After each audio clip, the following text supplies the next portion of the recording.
Louvado seja nosso Senhor Jesus Cristo. Nós vamos dar continuidade à nossa reflexão dominical do ano litúrgico C, Lucas, nosso 41º encontro. É a festa de São Pedro e São Paulo. Celebramos hoje a festa de São Pedro e São Paulo. Clemente, bispo de Roma, no ano 95, escreve à igreja de Corinto e diz: deixemos os exemplos antigos e vamos aos lutadores que viveram mais próximos de nós. Tomemos os nobres exemplos de nossa geração, ou seja, aqueles que estão próximos a Clemente, a igreja de Roma e também a igreja de Corinto. Por inveja, foram perseguidos os que eram as colunas. Colunas aqui, São Clemente se refere a Pedro e Paulo. Grandes e justos da igreja que sustentaram o combate até a morte, até o martírio. Ponhamos ante os olhos os santos apóstolos Pedro, que por iníqua rivalidade soube suportar não um, nem dois, mas muitos mais trabalhos. Depois de dar assim seu testemunho, isto é, de morrer, e morreu no Monte Vaticano, na colina do Vaticano, e ali foi sepultado, caminhou ao lugar da glória que lhe foi dado, isto é, a eternidade. Por inveja e rivalidade, também mostrou Paulo o prêmio da paciência, pois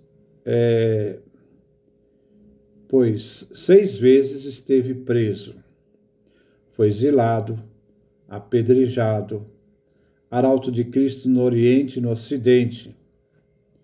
Alcançou a nobre fama de sua fé.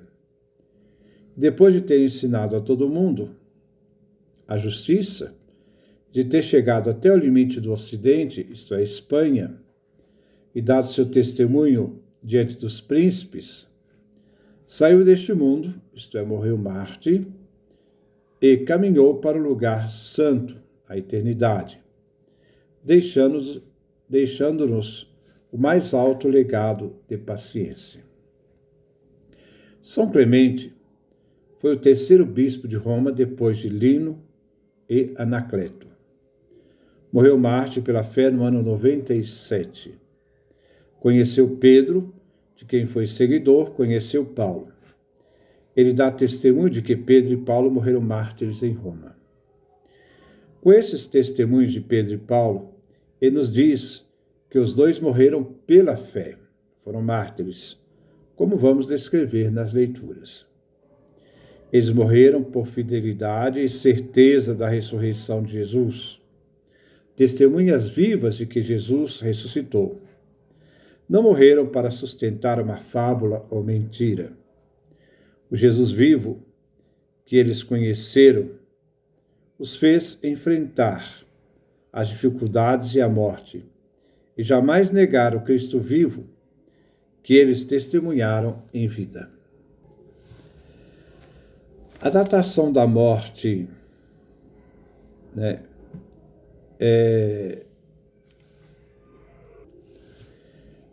de forma celebrativa em Roma, é datada do século IV, ano 354.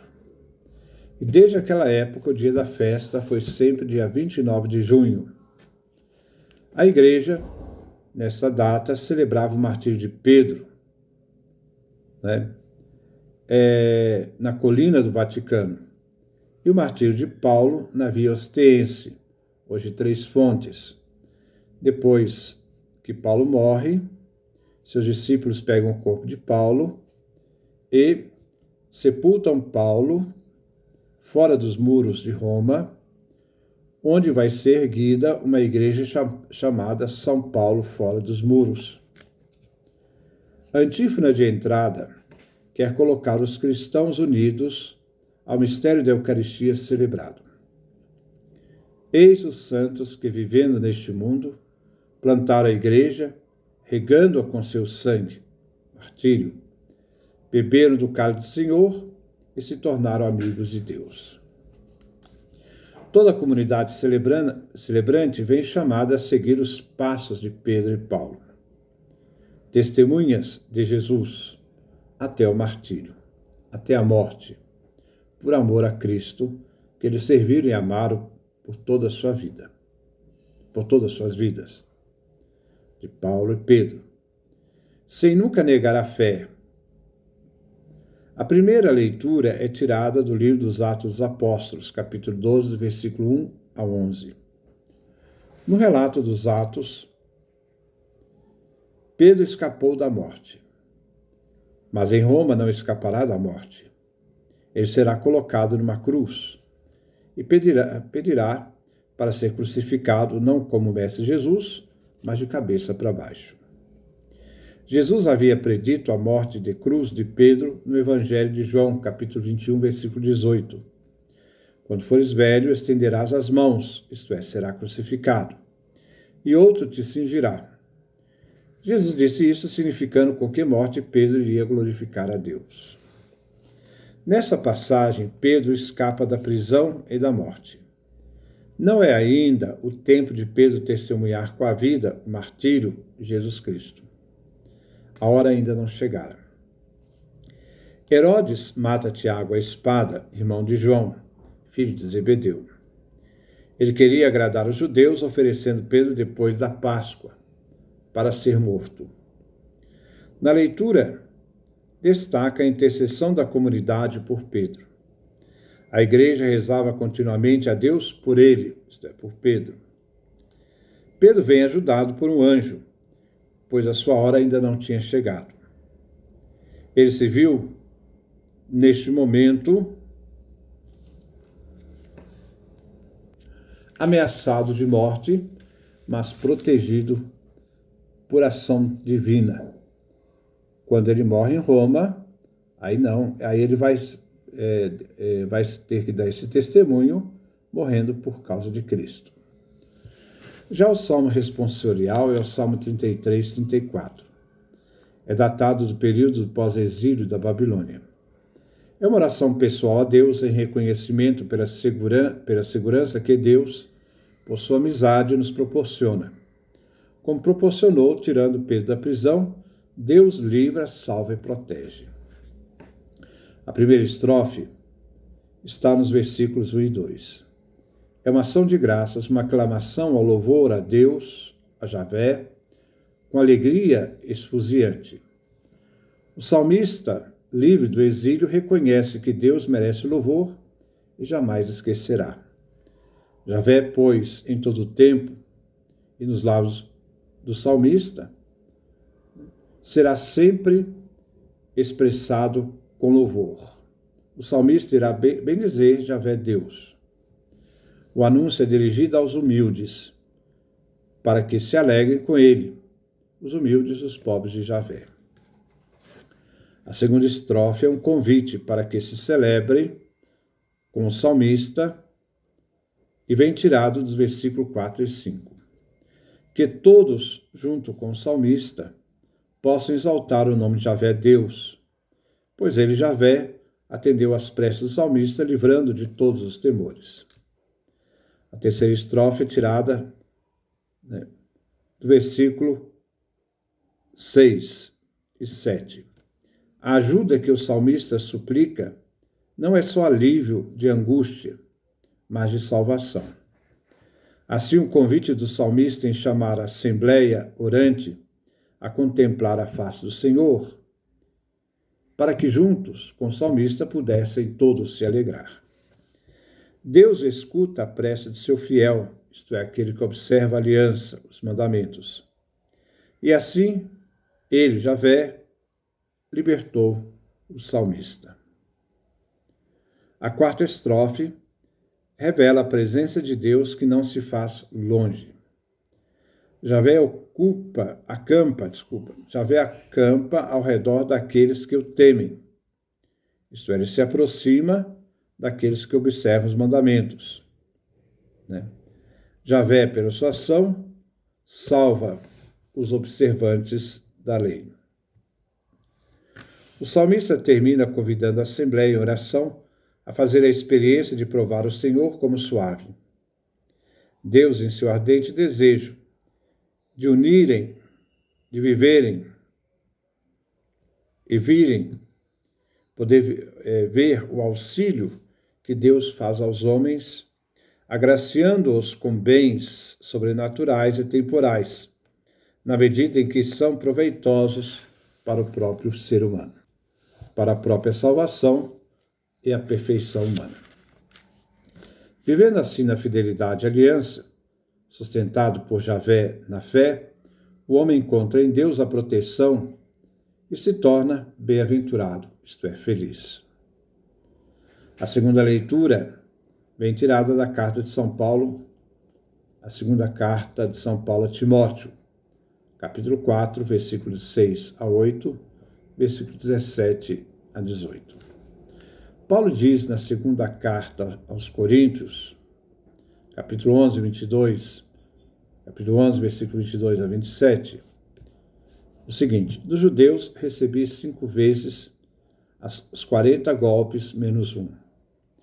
3 vezes fui flagelado, 1 vez apedrejado, 3 vezes naufraguei. Fiz numerosas viagens, sofri perigos nos rios, perigos de ladrões, perigos por toda a parte dos irmãos da estirpe, isto é, dos judeus, perigo dos gentios, dos pagãos, perigo nas cidades, perigos no deserto, perigos no mar, perigos dos falsos irmãos, isto é, os cristãos que perseguiam Paulo. Será que Paulo passou tudo isso e ainda enfrentou a morte, sendo decapitado, para sustentar uma mentira? Ele encontrou Cristo no caminho de Damasco, e este encontro fez com que Paulo enfrentasse tudo isso por amor a Cristo. Ele até abandonou o judaísmo, que ele tanto defendia, para ser seguidor fiel de Jesus. Agora, Paulo, prisioneiro em Roma, está próximo de ser morto, condenado à morte.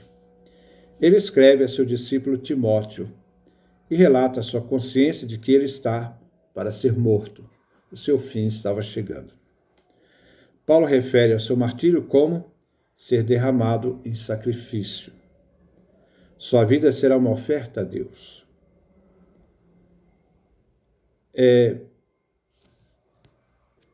Está assim próximo o momento da sua partida, da sua morte, e que ele não fugirá deste momento, certo de que nem a morte nos separa também a nós da vida do Cristo ressuscitado, que ele encontrou um dia no caminho de Damasco.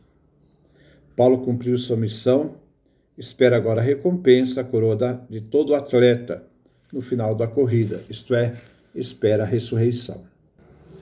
Quem irá recompensá-lo é o próprio Senhor Jesus, justo juiz. Paulo diz: naquele dia em que dará testemunho de Cristo, morrendo pela fé. Mas o destino final da vida não será dado só a Paulo, mas a todos que pela fé esperam a manifestação de Jesus, a sua manifestação gloriosa. Em todos os momentos, Paulo diz que nunca foi abandonado. O Senhor esteve sempre ao seu lado, dando-lhe forças. A missão de Paulo de anunciar o Evangelho no Oriente e Ocidente, ele cumpriu integralmente, agindo nele a graça divina. Não ele, mas a graça divina. Ele foi então libertado do leão, que estraçalha, devora, para viver a salvação na sua fidelidade a Cristo, que ele confiou e também era aquele que o sustentava. Enfrentando o martírio, Paulo tem certeza de que o Senhor irá libertá-lo de todo o mal. que quer fazer com que ele tema, né? O mal quer fazer com que ele tema a morte e renuncie à fé. Não, mas ele não vai temer a morte nem renunciar à fé. É o Senhor, na sua graça, que o salvará, o libertará para o reino dos seus, para o reino dos céus, a eternidade. O Evangelho é tirado de São Mateus, capítulo 16, versículo 13 e 19. Trata-se aqui do primado da fé de Pedro.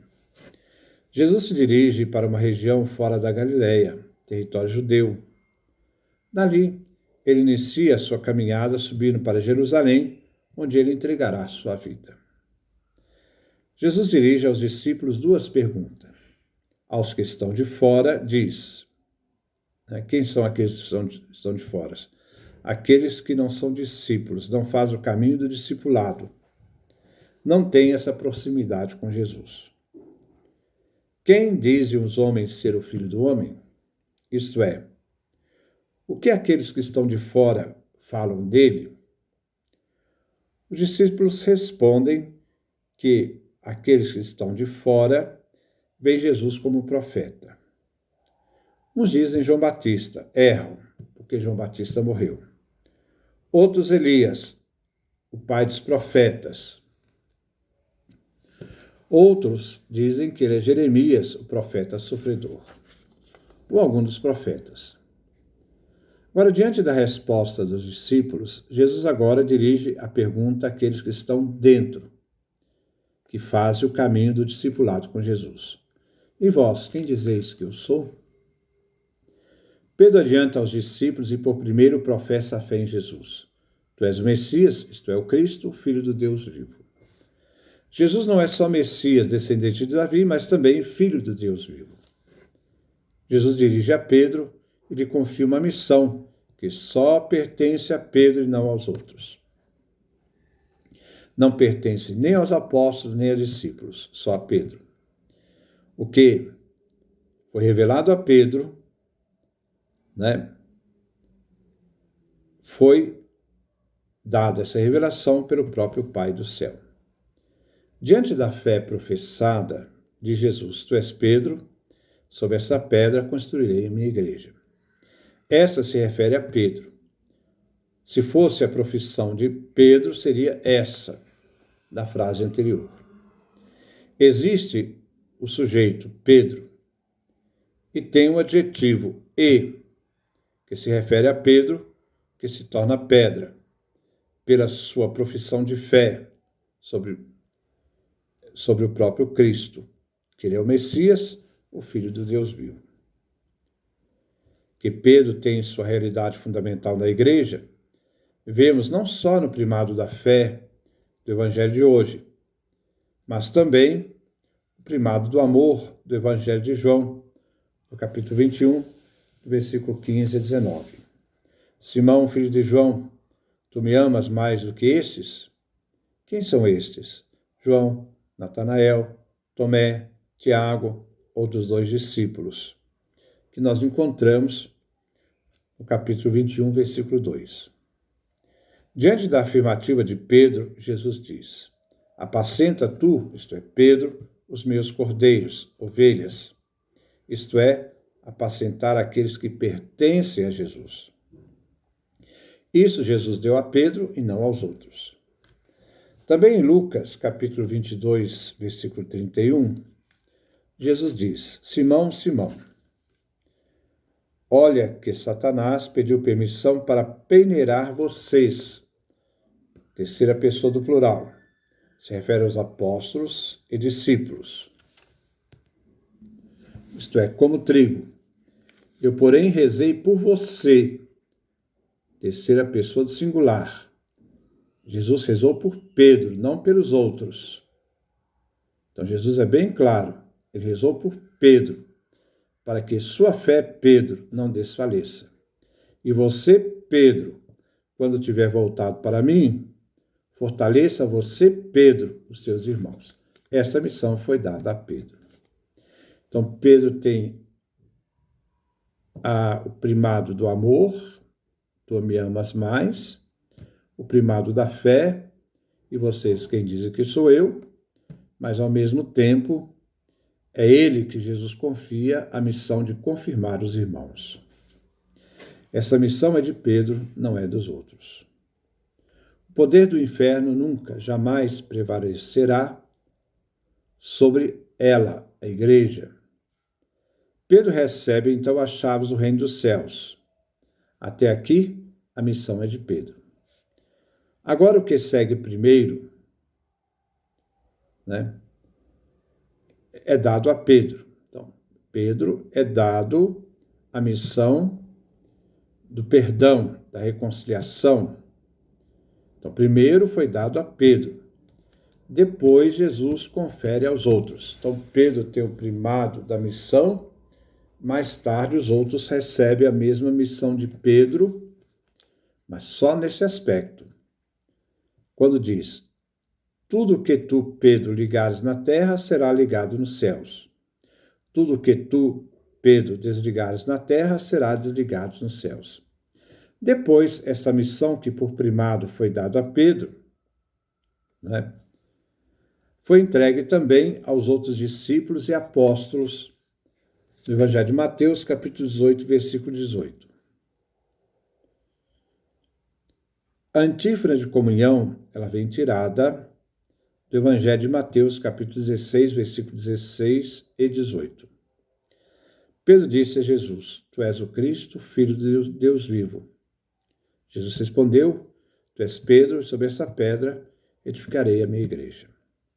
A igreja de Jesus, edificada sobre Pedro, em seu primado, essa igreja, diante do testemunho de Cristo, deve ser vivida por todos nós que se aproximamos do altar e comungam do próprio Jesus na Eucaristia. Isto é, Jesus que é o Messias, o Filho do Deus vivo, presente e vivo no pão da Eucaristia. É também a época da grande coleta do óbolo de São Pedro, onde todos nós participamos para que com esta coleta o próprio Papa possa ajudar várias missões que não têm condição de serem sustentadas no mundo inteiro. Então vamos participar dessa grande coleta. Que Deus nos dê a sua graça, a sua bênção, sua face resplandeça sobre nós.